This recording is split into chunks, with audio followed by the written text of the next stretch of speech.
So, eto, ayan yung sinasabi natin na for some of you guys, kailangan nyo talagang mag-stretch and maghanap ng other sources of income, especially dun sa mga may utang sa inyo. Kung kayo ay may mga utang, mga kapiksi, may makikita kayong mga bagong or additional source of income.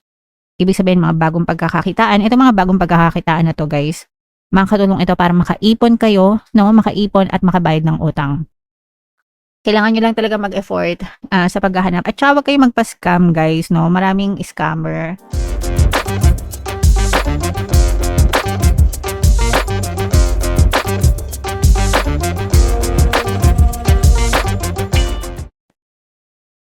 Hello guys, hello Gemini. Welcome back to Pinay Pixie Tarot. Ang pamagat ng episode natin for tonight is full moon kapalaran para ngayong August to September para sa Gemini, Sun, Moon, Rising sign in Venus. Yung ating full moon mga kapiksi ngayong August ay sa August 28 guys. Tapos yung next na full moon naman natin ay sa September 26. So, ang reading na to ay para sa period na yan. And ang pamagat ng ating full moon ay Sturgeon moon mga kapiksi. So, ito yung ating moon message. Gantong-ganto yung buwan na napanaginipan ko kagabi mga kapiksi, no? Meron siyang gantong kulay, na kulay pink, and then para siyang lunar eclipse. So, ang ganda ng panaginip ko kagabi guys. Anyway, ito yung inyong moon message. Be bold and make the first move, no? So, ibig sabihin nito guys, huwag kayong matakot na makipagsapalaran sa buhay nyo and gumawa ng hakbang. First move para sa inyong mga desires, mga kapiksi, para dun sa mga pangarap nyo sa buhay. Bahagi ng buhay natin yung pakikipagsapalaran. And syempre, hindi naman natin malalaman talaga yung resulta sa buhay natin kung hindi natin susubukan, di ba? So, it's really better to take chances, no? And makapagsapalaran para malaman nyo if it works for you or not. And para magkaroon kayo ng mga necessary adjustments sa buhay nyo. Kasi doon din kayo matututo mga kapiksi, no? Doon din learning curve nyo rin yan, guys. Parang training ground, training battle din natin ang ating buhay, mga kapiksi. Okay? So, attuned to the moon, I am taking charge of my destiny. Wow. Big word, no? I'm taking charge of my destiny. Ako ang in charge sa buhay ko, no? Ako ang, kayo lang naman talaga ang in charge sa buhay nyo, sa tadhana nyo, mga kapiksi. You are the one who is creating your reality by declaring, no? Declaring, identifying kung ano yung gusto nyo, kung ano yung what is meant for you will always find its way to you as long as na-identify nyo kung ano yung mga desires na gusto nyo and you align yourself with the energy of that desire, mga kapiksi. It's all about alignment, guys, pagdating sa manifestation, creation ng ating physical reality.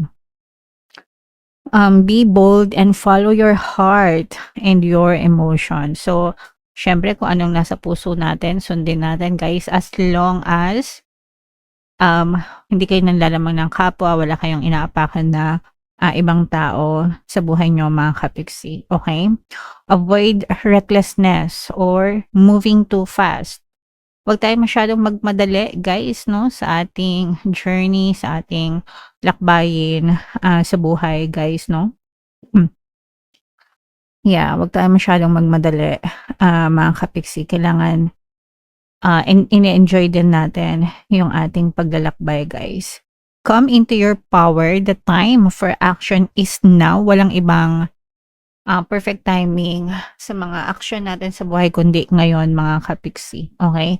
And ask the universe for help. Syempre, importante yung nagdadasal tayo and humingi tayo ng tulong kay universe, divine creator, mga kapiksi. Okay? Alright. So, yeah. Comment down below if naka-resonate kayo dyan, guys. So, shuffle natin to. Ito naman ay sa love, guys. Tingnan naman natin yung love message or love advice for you. Gemini, twin flame. Wow. This person is your mirror soul. This is why this connection feels so sacred to you. So, um, maswerte kayo guys. If nakilala nyo na yung twin flame nyo, mga kapixie, this is a very rare type of connection guys. And sacred, no?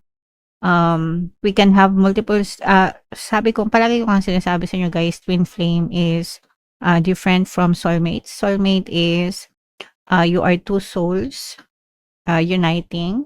Pero pagka twin flame mo, you are one soul. So, mini-mirror nyo talaga yung isa't isa. Siya talaga yung other half mo. Siya talaga yung kabiyak mo, mga kapiksi. And we only have one twin flame sa lifetime natin. Okay?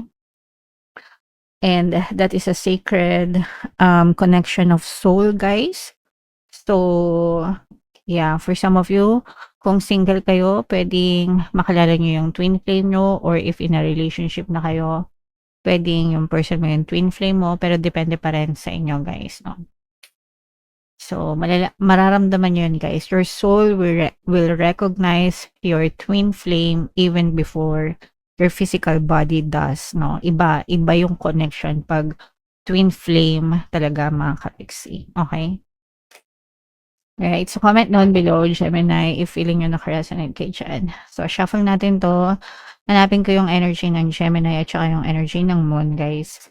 Habang sinushuffle natin to, panoorin nyo muna yung video natin regarding sa ating paano mag-manifest ng abundance video course.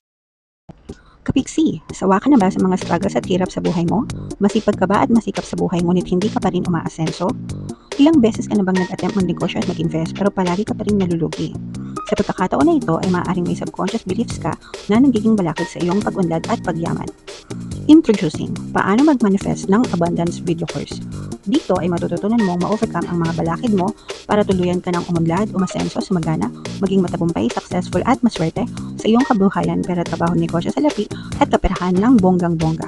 Dali, mag-send na ng email sa pinoypixie@gmail.com at simulan na ang iyong pagyaman ngayon. Alright, so sa lahat ng gusto mag-avail ng course, guys, meron tayong paano mag-manifest ng abundance video course, paano mawala ang third party at magkaroon ng harmonious na relationship, paano pabalikin si ex, revise breakup. Sa mga interesado, guys, mag-send lang kayo ng email sa pinoypixie@gmail.com. And sa mga naghahanap ng pampaswerte, guys, meron tayong money shaker jar. Ito yung, guys, no, super liit na bote pero super effective to, guys, at saka super powerful. At saka ito. So sa mga gustong sumakses, ito yung ating WhatsApp number. I-chat nyo lang ako dyan, mga kapiksi. So Gemini, kayo ay represent ng King of Wands. Dito sa spread na to, ang air sign ay represent ng one suit. So ito, guys, medyo may pagka-nega or medyo maraming negative, mga kapiksi. Meron ditong presence ng water sign. Yung negative dito, guys, is medyo stress kayo pagdating sa pera. Yung iba sa inyo, guys, pwedeng nagkakaroon kayo ng trust issue sa pera kasi pwedeng inutangan kayo, tapos natakbuhan kayo, hindi kayo binabayaran, mga kapiksi. Kaya kayo nagkakaroon ng trust issues, no? Or pwede naman na kayo yung pinautang, tapos wala kayong pambayad or hindi kayo makabayad, mga kapiksi. Kaya nawawala na ng tiwala ng yung ibang tao sa inyo. Parang nahihirapan na rin kayong mangutang kasi parang alam na nila na parang pinagkakalat, ganyan. Or parang, alam niyo yun, parang nagkakaroon sila ng assumption na hindi kayo nagbabayad ng utang, mga kapiksi. So, these are financial difficulties, mga kapiksi. Although, yung iba sa inyo, pwede namang meron kayong source of income, but parang hindi rin siya sumasapat sa inyo. So, although hindi naman ito mag-resonate sa lahat, guys, pero ang nakikita nating stress dito for some of you is money problems. Lalo na, guys, kung may mga loan kayo. Yung may mga loan, mga kapiksi, pwedeng nagpapatong-patong, no? Yung mga, parang, nagpapatong-patong yung bayarin nyo. So, parang, kaya kayo kinakapos kahit na may trabaho kayo. So, importante na meron kayong strategy for paying off your debt, mga kapiksi. Yung debt snowball na tinatawag, Kung di kayo nakikinig kay Dave Ramsey, si Dave Ramsey isa siyang financial guru, financial advisor. Maganda yung mga tips niya pagdating sa finances, pagbabayad ng utang. So, pwede nyo siyang i-search and follow nyo yung mga advice niya. Pero kailangan nyong mag-stretch, kailangan nyong magtipid, guys, hanggang may matitipid kayo. Kailangan nyong gumawa ng paraan, maghanap ng extra income, magbenta, mag-buy and sell, guys, para lang mabayaran nyo yung mga utang nyo. Whatever is yung pwede nyong ibenta nyo para so that you can generate money, or pwede kayong maghanap ng extra source of income, guys. Okay? So, medyo malakas tong energy na to. On the positive side naman, guys, kung wala naman kayong mga money problems, kabaligtaran naman sa inyo kasi ang nagmamanifest naman sa inyo, guys, is matatamis na bunga. Ito naman, magre-resonate ito dun sa mga kapiksi natin na marunong mag-handle ng pera. Marunong mag-budget ng pera, guys. And you have more than enough savings or more than enough money para mag-invest. Yung mga nag-invest, guys, kung nag-invest kayo sa negosyo or sa investment, bumabalik na yung mga in-invest nyo, mga kapiksi, okay? So, you are reaping, kumbaga, naaani nyo na yung mga matatamis na bunga ng pinag-investan nyo, guys. So, may mga return of investment na dito, sa negosyo, ganyan. And sa mga effort nyo din, mga kapiksi. So, ito naman yung sobrang kabaligtaran. Kung yung iba sa inyo baon sa utang, guys, yung iba naman nag-aani ng sobra-sobra. So, malalaman nyo naman, guys, kung saan kayo kabilang dyan, no? Kasi binabasa natin lahat ng negative and positive. So, take what resonates, kung ano yung makaresonate sa inyo, mga kapiksi. Okay? Alright. So, eto, ayan yung sinasabi natin na for some of you, guys, kailangan nyo talagang mag-stretch and maghanap ng other sources of income, especially dun sa mga may utang sa inyo. Kung kayo ay may mga utang, mga kapiksi, may makikita kayong mga bagong or additional source of income. Ibig sabihin, mga bagong pagkakakitaan. Ito mga bagong pagkakakitaan na to, guys, makakatulong ito para makaipon kayo, no? Makaipon at makabayad ng utang. Kailangan nyo lang talaga mag-effort sa paghahanap. At saka huwag kayong magpa-scam, guys, no? Maraming scammer. Kunwari, nag-aalok ng mga work from home. Marami akong nakikitang ganyan, guys, no? Kunwari, nag-aalok ng mga work from home, ganyan.